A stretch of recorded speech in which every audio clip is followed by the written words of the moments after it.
Hola, estamos en cuarto de hora. Estos 15 minutos y monedas semanales en los cuales analizamos temas vinculados con América Latina y en especial con derechos humanos. México ha superado una cifra simbólica y alarmante, la de 100.000 personas desaparecidas. El comienzo de esta tragedia pudo coincidir con la guerra contra el narcotráfico que declaró en su momento el presidente Felipe Calderón. Eso fue en diciembre de 2006. Siguió durante el gobierno de Enrique Peña Nieto y no solo no se detuvo, sino que creció durante la presidencia de Andrés Manuel López Obrador. El fenómeno de las desapariciones y la impunidad sistémica no respeta colores políticos, porque aquí tenemos al Partido Acción Nacional, el de Calderón, el PAN, el Partido Revolucionario Institucional, el PRI, de Peña Nieto, y Morena, el partido de López Obrador. Ninguno pudo detener este fenómeno. Y no valen las comparaciones entre países o con países, pero por ejemplo en Colombia hubo 99.000 desaparecidos desde 1970 por el conflicto entre las guerrillas y los paramilitares. En Argentina la dictadura militar dejó otro tendal de personas desaparecidas. En Guatemala hubo 45.000 desaparecidos durante las 3 décadas de conflicto y represión a finales del siglo pasado. ¿Qué ocurre en México con una democracia consolidada, sin una guerra civil, al menos declarada, más allá de la violencia pública y notoria por la presencia de carteles de la droga y de la delincuencia común? El Comité contra la Desaparición Forzada, creado por la Asamblea General de las Naciones Unidas en 2006, advierte que la delincuencia organizada se ha convertido en perpetrador central de las desapariciones con diversas formas de connivencia y grados de participación y aquiescencia u omisión de los servidores públicos. Eso es lo que dice textualmente. Bueno, estamos en contacto justamente con el doctor Horacio Ravena, que es miembro experto del Comité contra la Desaparición Forzada y relator de México. Ha participado de misiones allí en México justamente, ha palpado el terreno. Fue el primer director general de Derechos Humanos del Ministerio de Relaciones Exteriores de Argentina, esto en los años 80, entre otros cargos, todos vinculados con la defensa de los derechos humanos. La pregunta, doctor Ravena, es, ¿hay un patrón común para la desaparición de personas en México? ¿Qué tal, Jorge? ¿Cómo le va? Sí, tenemos que tener presente que la idea de la convención es frente a la responsabilidad del Estado. La idea fue una normativa en caso de violación de derechos humanos, que es cuando el Estado está por acción o por omisión. En el caso particular, el patrón que hay en México es que estamos frente a un problema de enfrentamiento entre narcotráfico. Así que inicialmente la idea es que el Estado no tiene una responsabilidad absoluta en el tema. Sin embargo, nosotros solicitamos la visita en el 2013 y recién fue concedida en el 21. Por eso fuimos en noviembre del 2021, porque el Estado estaba recibiendo muchas acciones urgentes, que es uno de los mecanismos que tiene nuestra convención para trabajar el tema de desaparición forzada. Ahí nosotros aceptábamos la denuncia o comunicación y le pedíamos explicaciones al gobierno. El gobierno explicaba que era un tema en el que no había habido una participación directa de alguna gente del Estado, Fuerzas de Seguridad, Fuerzas Armadas. Entonces, dado la cantidad, las características, fue que solicitamos la visita. La visita no nos fue otorgada hasta el 2021, como ya dije, y ahí cuando fuimos nos entrevistamos. Bueno, México es un estado muy grande, ¿no? Así que nos entrevistamos con autoridades y con familiares de víctimas o víctimas. Para la convención los familiares son víctimas también. Y lo que notamos es que hay una problemática del Estado en su falencia en la investigación, su falta de coordinación en un Estado federal con 32 estados, ¿no? Digamos, es un estado realmente muy grande donde tiene, a veces hemos verificado en el lugar cuando hicimos la misión, una falta de coordinación en los procesos de investigación, en los procesos de justicia, y bueno, esto fue lo que terminó con la visita, un informe, y ahora estamos en el proceso de ejecución de las políticas por parte de México. Es importante cuando usted menciona no solo a las personas desaparecidas, sino también a los familiares. ¿Qué impresión le dejaron los familiares de esas personas? Bueno, escuchar a las víctimas siempre es impactante. Fue tremendo todas las entrevistas que tuvimos, conocer en directo el horror de lo que padecían fue realmente muy fuerte, y había algunos elementos comunes en lo que decían, ¿no? Más allá de las realidades regionales. Nosotros visitamos por región, no nos dio el tiempo y la capacidad operativa para ir estado por estado, pero sí hicimos que se movilicen de los estados en los que no llegábamos, o provincias para nosotros, y pudimos tener entrevistas con 31 estados, con autoridades, pero también con familiares de esos estados. Y el elemento común es la falta de coordinación en las investigaciones, el tema de la desidia o de la falta de interés o de colaboración en los procesos de investigación por parte del Estado, y esto fue lo que, a entender del comité, encuadraría en la responsabilidad por las violaciones que llamamos en esos casos desaparición forzada, porque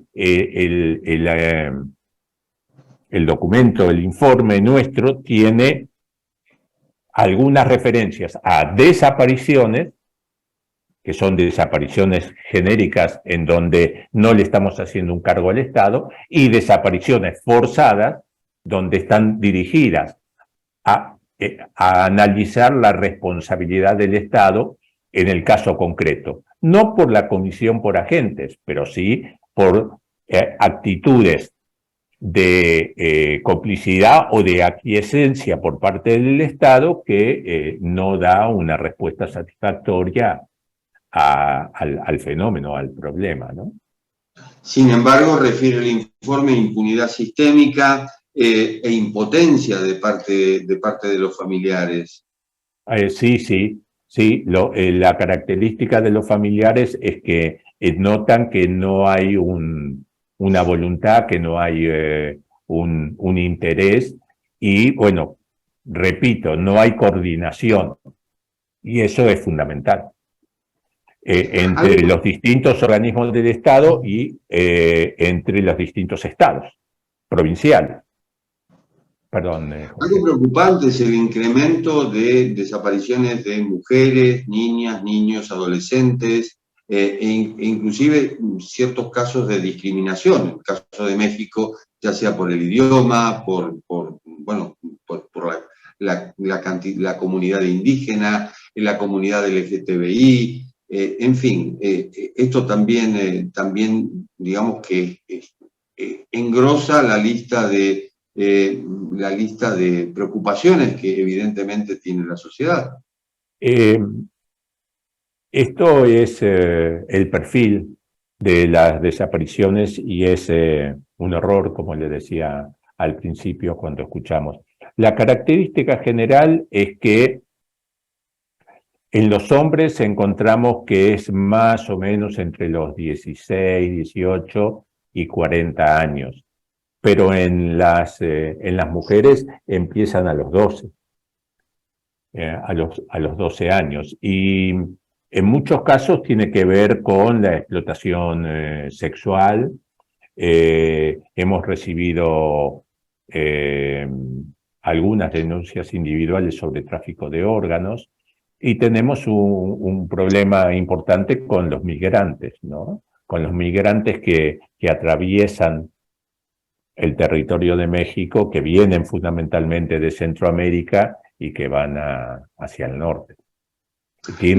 Hay un problema con características propias, ¿no? Como es el problema de la migración y la situación de indefensión que tienen los migrantes.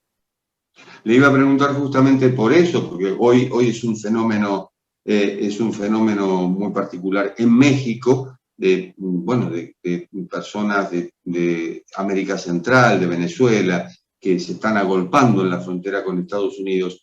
En caso de haber desapariciones de esas personas, ¿están registradas?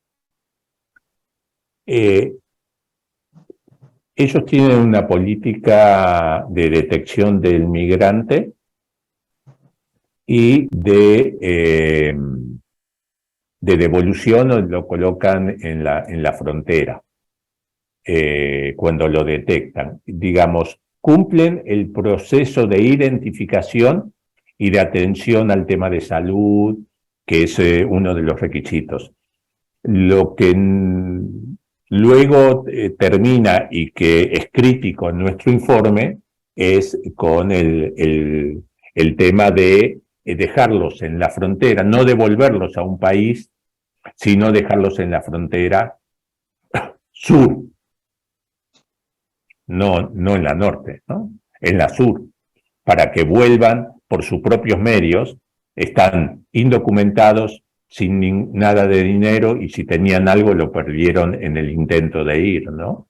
Y la política que se hace es la detención en lugares que hemos visitado, que son una suerte de ámbito de contención, pero la verdad que no pueden salir y no pueden trasladarse, que era lo que preguntábamos nosotros. Por lo tanto, tiene bastante de una cárcel. Obviamente no es una cárcel de alta seguridad y todo esto, pero el indocumentado, el migrante, está en una situación de privación de libertad y termina siendo expulsado, pero no a su país, sino dejado en la frontera sur para que se valga por sus propios medios.